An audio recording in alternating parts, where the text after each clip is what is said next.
A lo largo de mis viajes por toda la Argentina fui conociendo muchos casos de invasiones biológicas. A medida que avanzaba, pude ver que lo que parecía una amenaza lejana era una realidad preocupante. Afectan la biodiversidad y son una amenaza para especies en peligro de extinción. Modifican los ecosistemas, producen pérdidas económicas enormes y a veces atentan contra la salud pública. Se trata de plantas, animales, hongos o microorganismos que el ser humano lleva fuera de sus límites de distribución y que luego de establecerse invaden el nuevo ambiente. Están presentes en todo el territorio, incluyendo parques y reservas naturales. Sus impactos son silenciosos y profundos. Son las especies exóticas invasoras y lo que se verá a continuación los va a sorprender.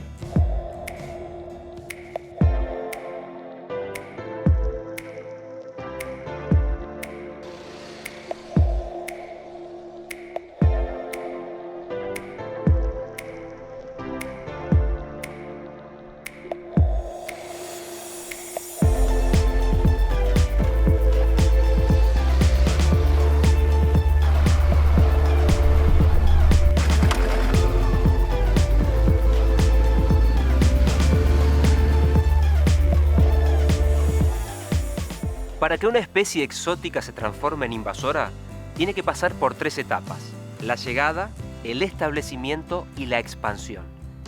De todas las especies que son traídas, muchas no llegan a establecerse.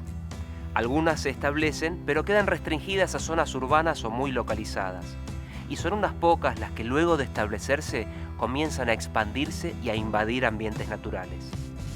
Pero, ¿qué hace que una especie exótica se transforme en invasora? Cuando una especie exótica encuentra un hábitat adecuado y no tiene sus enemigos naturales, puede comenzar a expandirse por el nuevo territorio. Si además encuentra alimento suficiente y no tiene competidores, es muy probable que se convierta en invasora. La avispa chaqueta amarilla es originaria de Europa, Asia y el norte de África, y llegó a la Argentina en 1980 proveniente de Chile, como me explicó la doctora Maciocchi. A Chile la introducción fue por cargamentos de madera. Las reinas hibernan en lugares protegidos y la madera, los cargamentos de madera, la corteza de los árboles son los sitios elegidos por las reinas. Una vez en territorio argentino, las avispas no encontraron dificultades para establecerse. Se alimentan de polen, otros insectos o carroña, y su impacto en los sistemas productivos es creciente. Las avispas atacan abejas y colmenas, disminuyendo el rendimiento apícola. También afectan la ganadería vacuna y la producción de leche por las molestias que producen en los animales. Además de ser molestas, las picaduras de las avispas son un peligro para las personas. Esto también genera pérdidas en la actividad turística. Sabemos que hay registros de que hay gente que decide no venir, especialmente en esas zonas, por el efecto que tiene la chaqueta amarilla. Para controlarlas se recurre a los cebos envenenados, al uso de insecticidas y a otros métodos, pero su erradicación es casi imposible. Las avispas ya se expandieron en la región cordillerana desde Mendoza hasta Tierra del Fuego. Conocer las fases de una invasión nos permite abordar el control o la erradicación de una invasora en su etapa de establecimiento. Incluso podríamos impedir su ingreso al país. Una vez que la invasión está declarada, es todo mucho más difícil. Prevenir las invasiones biológicas es definitivamente la mejor decisión a largo plazo.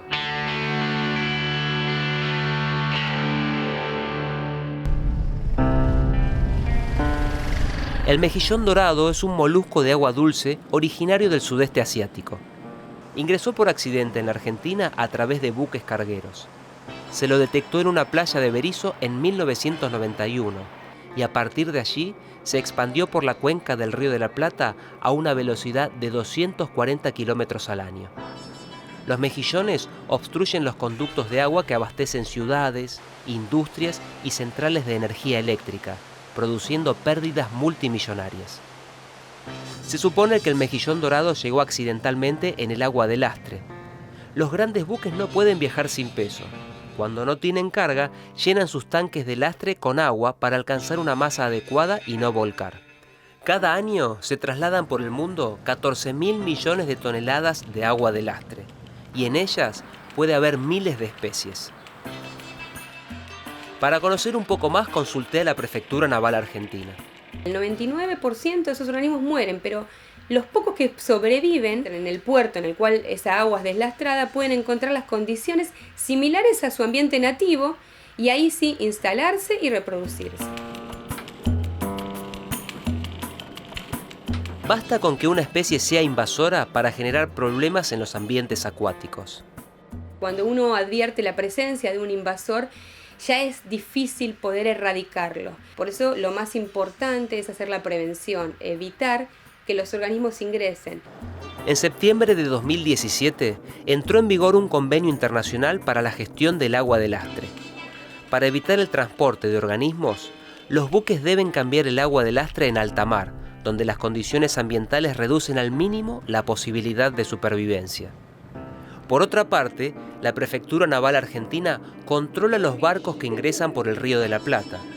Una de sus tareas consiste en verificar la salinidad del agua de lastre para determinar si es de origen marino.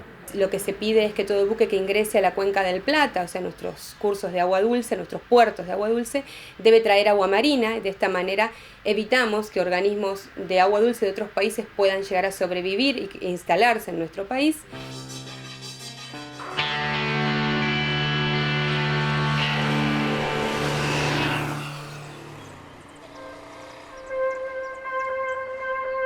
El trabajo de la Prefectura Naval Argentina parece una tarea imposible. ¿Cómo hacemos para detener a un organismo microscópico capaz de colonizar un río que está a miles de kilómetros y en otro continente? Porque esto es lo que está pasando con una alga invasora, la Didimo. Didimo es una alga microscópica originaria del hemisferio norte. Fue descubierta en 2010 en el río Futaleufú, en la provincia de Chubut. Durante su reproducción forman un tapiz viscoso llamado moco de roca, que altera las redes tróficas y modifica la biodiversidad del ambiente que invade. Además, reduce el valor del paisaje, perjudicando las actividades turísticas. Fuera del agua, puede sobrevivir 40 días en lugares frescos y húmedos. Se supone que las algas ingresaron accidentalmente en equipos de pesca o de otras actividades acuáticas. La doctora Guadalupe Beamud explica la forma en que se siguen expandiendo. Y, digamos, lleva como una ruta de entrada paralela a lo que es las actividades recreativas, ya sea de pesca, rafting, recreación pura, como el uso de los cuerpos de agua para, como balnearios, o ya sea en ríos o en lagos. Pero bueno, más que nada sigue, digamos, como un camino relacionado con actividades recreativas. Si la dispersión está vinculada a las actividades humanas, es posible trabajar para frenar su expansión. En el Parque Nacional Los Alerces se impidió la entrada de Didimo a varias cuencas, restringiendo el acceso de embarcaciones y visitantes. Otra medida para impedir el ingreso del alga se basa en procedimientos de limpieza. Se comienza removiendo restos de barro y otros residuos de las embarcaciones, la indumentaria y los equipos de pesca. Luego se lava lo que estuvo en contacto con el agua con una solución de lavandina al 2% o con detergente diluido. En algunos puestos de vigilancia hay personal que se encarga de la tarea.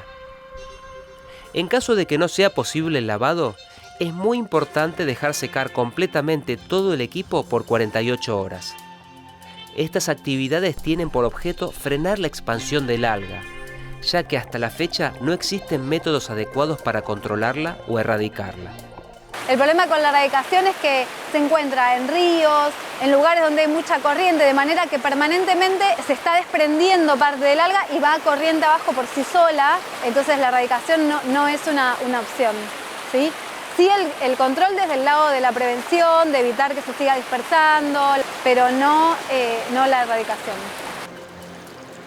La erradicación de una especie exótica invasora es muy difícil. Lo ideal es prevenir la invasión, es decir, detener a la especie antes de que llegue al territorio.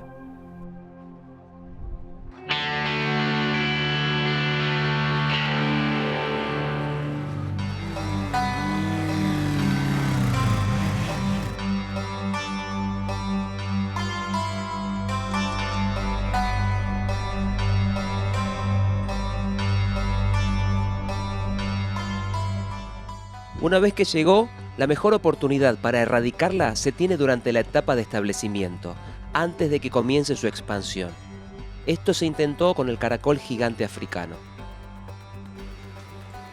El Sistema Nacional de Información sobre Especies Exóticas Invasoras de la Argentina incluye 24 especies de caracoles y babosas. Una de ellas es el caracol gigante africano, y por eso consulté con un experto, el doctor Gutiérrez Gregoric. Es un caracol que puede llegar a tener los 20 centímetros de longitud total. Y en Argentina entró en Puerto Iguazú en el año 2010, como un primer foco, y teniendo un segundo foco en Argentina, en la ciudad de Corrientes, la Corrientes capital, en el año 2013.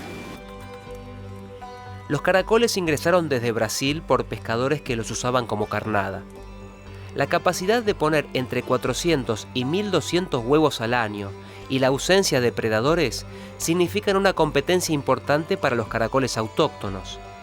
A medida que se expande, altera la composición y el funcionamiento de los ambientes que invade, pero además es una amenaza para la producción. El caracol africano es declarado una de las 100 plagas agrícolas más importantes, ¿sí? A nivel mundial. Si uno ve el listado de especies que puede afectar, es amplísimo, muy amplio. La detección temprana puede ser fundamental para el control de este tipo de invasiones. Los invertebrados son difíciles a veces de controlar o de detectar, pero teniendo una detección temprana y una baja densidad, una erradicación es posible. La acción conjunta del SENASA y organismos nacionales y provinciales logró la eliminación inicial de más de 100.000 caracoles en Puerto Iguazú y unos 5.000 en Corrientes. Sin embargo, la invasión del caracol gigante africano todavía no pudo ser contenida.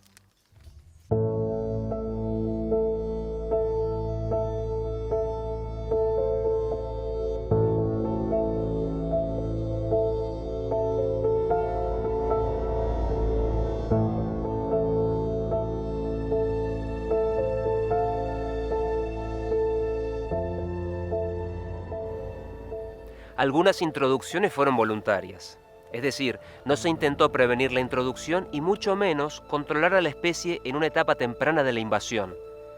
Cuando los efectos comienzan a manifestarse ya es tarde para estas medidas iniciales. Entonces nos enfrentamos a situaciones casi terminales. ¿Es posible erradicarla cuando ya invadió casi todo? ¿O debemos conformarnos con un costoso control periódico? Esto es lo que se está evaluando con el castor en Tierra del Fuego.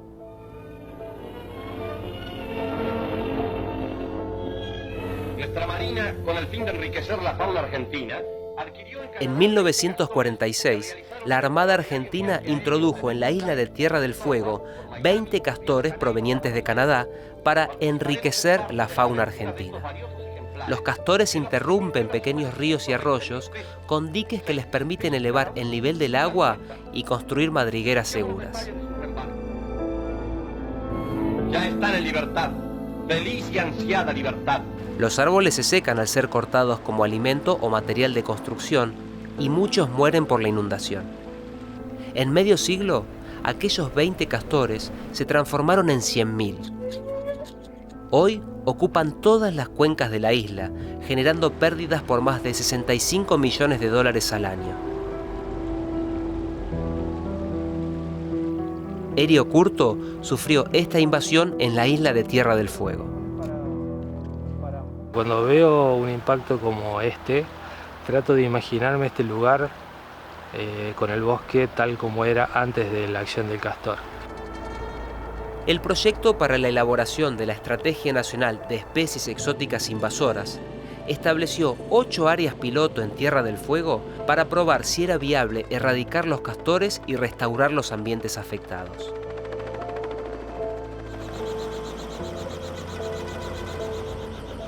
Se creó un grupo de restauradores que se desplazan por las cuencas instalando trampas en las castoreras. Cuando no quedan castores, se destruyen los diques para restituir el curso del arroyo y permitir la regeneración del bosque. La filosofía detrás de este proyecto es saber si la erradicación es posible en una escala pequeña. Hasta el momento se viene logrando, porque en los sitios pilotos que ya se han finalizado se pudo decir que no quedaban castores.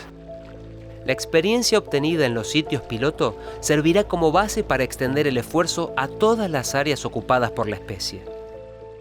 Lo que nosotros tratamos es de que queden capacidades en el Estado para poder continuar con este proyecto a lo largo del tiempo.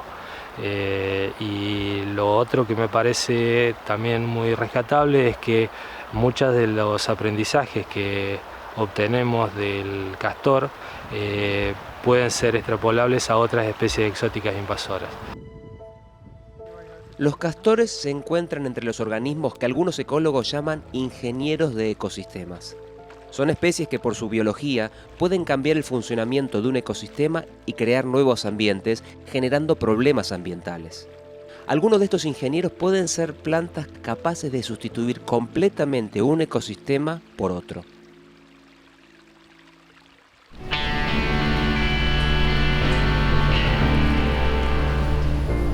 Los tamariscos son árboles originarios de Europa, Asia y el norte de África. En nuestro país se usaron como barreras contra el viento en zonas rurales, para estabilizar terraplenes y fijar médanos costeros. El tamarisco cambia la estructura y el funcionamiento de los ambientes que invade. Su impacto es notable en la Reserva Natural Yancanelo, en el sur de Mendoza, donde trabaja la doctora Natale. El impacto que produce el tamarisco en Yancanelo es el reemplazo de un hábitat de bañado por una estructura de bosque. Entonces perdemos hábitat para muchas especies de la fauna y también de la flora silvestre.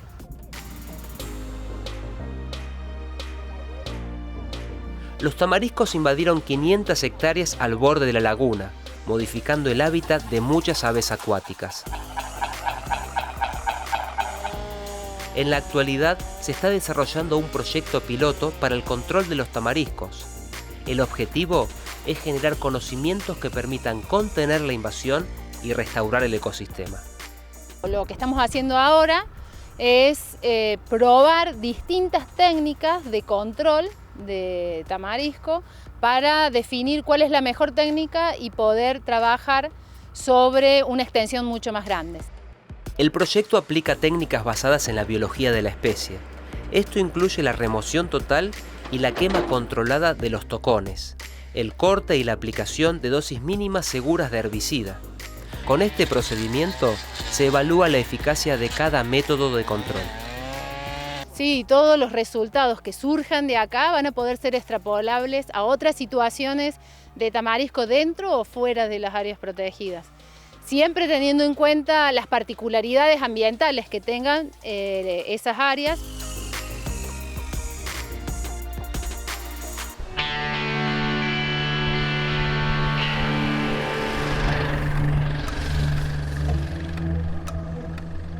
En las áreas protegidas, las invasiones de árboles son un obstáculo para la conservación de la biodiversidad.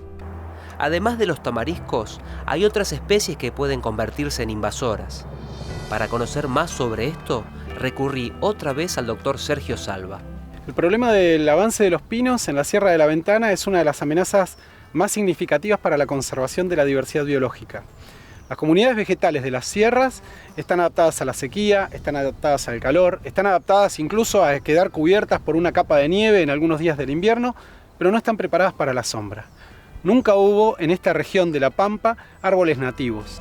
A medida que la invasión avanza, se forma una masa de pinos que cambia las condiciones del suelo, reduce la vegetación nativa y empobrece las comunidades de fauna. Desde los invertebrados hasta todos los vertebrados, los reptiles, las lagartijas, las culebras, las aves, los pequeños mamíferos, ya no pueden vivir dentro de un bosque como sí lo hacían en un pastizal. El Parque Provincial Ernesto Tornquist, en la Sierra de la Ventana, tiene un plan de manejo de especies exóticas invasoras que incluye la remoción de los árboles y el monitoreo de la recuperación del pastizal. Entonces es fundamental enfrentar los problemas de invasión lo antes que se pueda, porque las chances de ser exitoso en el control y los costos asociados a esas acciones de control, por supuesto, son mucho más propicios si uno consigue enfrentar el problema en los estadios iniciales. Las medidas de control tienen sentido cuando las invasiones ya fueron declaradas y los impactos ambientales, económicos, sanitarios o culturales comienzan a ser severos. Pero algunas invasiones podrían evitarse fácilmente si la población estuviera mejor informada. Es el caso de las que comienzan con la liberación de una mascota.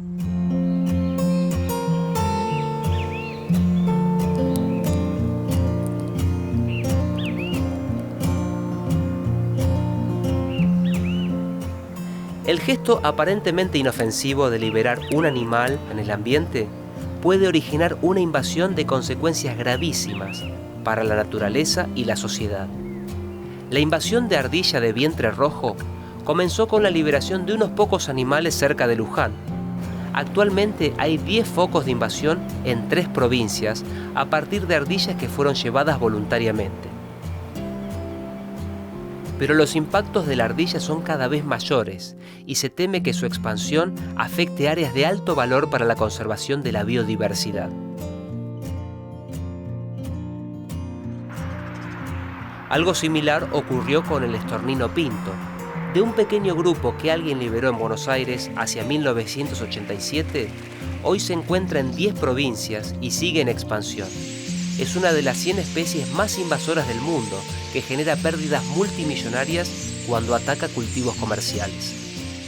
Para el Dr. Salva, estas invasiones y muchas otras podrían haberse evitado. Nosotros entendemos que liberar un animal que está en cautiverio es un acto de piedad, ¿sí? Es un acto bueno. Tenemos que comprender, primero, que en la mayoría de los casos esos animales no van a conseguir sobrevivir en el ambiente donde los vamos a liberar. Y segundo, que en el caso que sobrevivan, podemos generar un impacto significativo sobre los organismos que ya están en ese ambiente. Las invasiones biológicas están cambiando la forma en que percibimos la relación entre sociedad y naturaleza. Los impactos que generan son graves y costosos, y sus consecuencias a veces irreversibles.